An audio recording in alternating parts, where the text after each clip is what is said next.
Arthur Sterling was a man forged in the brutal fires of ambition. In the high-stakes world of Chicago real estate, he was the king of the skyline, yet he lived like a hermit in a golden cage. For 20 years, Arthur had been haunted by the disappearance of his wife and young daughter, a case that police had shelved as a cold kidnapping, but which Arthur had obsessively fueled with millions of dollars and no results. He was a man who believed every problem had a price, but this was a debt that no amount of money could clear. To the public, he was a ruthless tycoon. In the silence of his penthouse, he was just a ghost, searching for a life he had lost decades ago. It was a brisk Tuesday evening in Chicago. The Field Museum was illuminated, the centerpiece of the annual Metropolitan Charity Gala. The street was clogged with luxury vehicles, paparazzi, and the ever-present crowd of onlookers hoping to catch a glimpse of the city's elite. Arthur's black limousine glided to a stop, the door held open by his trusted right-hand man, Marcus, who had been by his side since before Arthur even owned a suit. As Arthur stepped out, cameras flashed like artillery fire, but his face remained a mask of practiced indifference. But as he moved toward the museum, the air shifted. The crowd, usually a chaotic surge of flashbulbs and shouting, parted with unusual suddenness. There, standing on the edge of the red carpet, was a young black boy, no older than 10, wearing a faded winter jacket that was paper-thin against the bitter wind. He held a small, weathered cardboard box. He didn't have his hand out for change. He wasn't shouting for attention. He simply stood there, staring at Arthur with a profound, terrifying calm. Arthur's security team instinctively moved to shield him. Marcus, ever vigilant, stepped forward, his hand hovering near his jacket pocket. "Move it, kid. You don't belong here," Marcus barked, his voice sharp with authority. Arthur raised a hand, stopping the security team, mid-step. The billionaire felt a strange, inexplicable pull toward the boy. He walked right up to him, the cameras capturing the jarring contrast between the man who owned half the city and the child who appeared to own nothing but the clothes on his back. "What do you want?" Arthur asked, his voice low. The boy, whose name was Elias, did not cower. He looked up at Arthur and said, "I don't want money, sir. I was told that if I ever met you, I should give you this."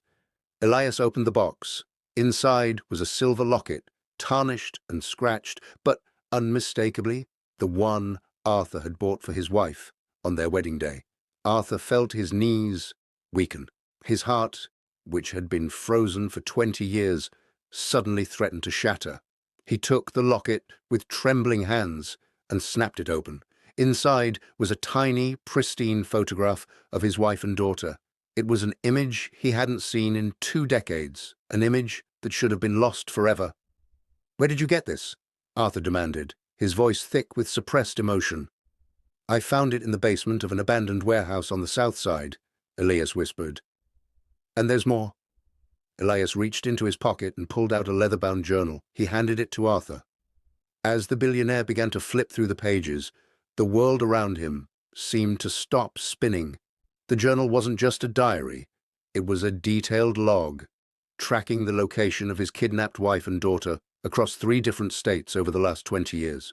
But the final pages contained the twist that would destroy everything. The journal included letters written by his own wife, addressed to Marcus, the very man standing right behind him on the red carpet. They were pleading letters, letters from captivity, signed with the implicit understanding that Marcus was the one keeping them hidden. The final entry, written in a different hand, was a contract, signed by Marcus himself, promising to keep them tucked away in exchange for a lifetime of control over Arthur's business empire. Arthur turned around, his eyes burning with a rage that terrified even his seasoned security team. He looked directly at Marcus. "You," Arthur whispered, "you have been behind this the entire time." Marcus's face, usually composed, turned pale. He tried to take a step back, but the crowd surged, trapping him. Then came the final shock. Elias looked up at Arthur, tears streaming down his own cheeks. "My father was the guard, sir. He worked for him. He died last week, but he left me the key. I'm the one who unlocked the cellar door."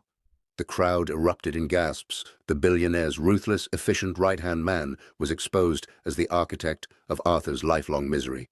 The police, who were already on site for the gala's security, moved in, their handcuffs glinting under the lights. Marcus was tackled to the ground, but he didn't even fight back. He just stared at Arthur with a look of defeated contempt. "I didn't do it just for money," Marcus hissed as he was dragged away.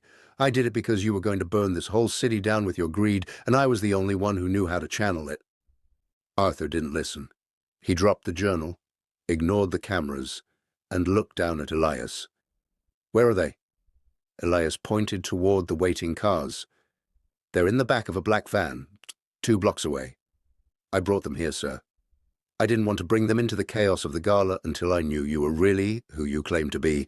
Arthur sprinted toward the corner, his suit jacket flapping in the wind. He pushed through the crowd, his heart pounding in his chest for the first time in an eternity. He found the van Elias had pointed to. The doors were unlocked. Inside, huddled together, were the 2 people he had spent his entire fortune trying to find.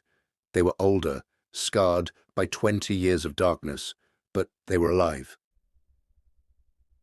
As Arthur pulled his wife and daughter into his arms, the entire street fell into a profound, heavy silence. The cameras, the reporters, the onlookers, they all watched as the man who had everything finally, truly, regained what mattered. Arthur Sterling was no longer the cold, ruthless billionaire of Chicago. He was a man who had lost everything, only to find it in the hands of a 10-year-old boy who had the courage to tell the truth. The story of what Elias had done, the risk he had taken, the secrets he had revealed, and the family he had reunited, would become the greatest story this city had ever seen. So, what about you?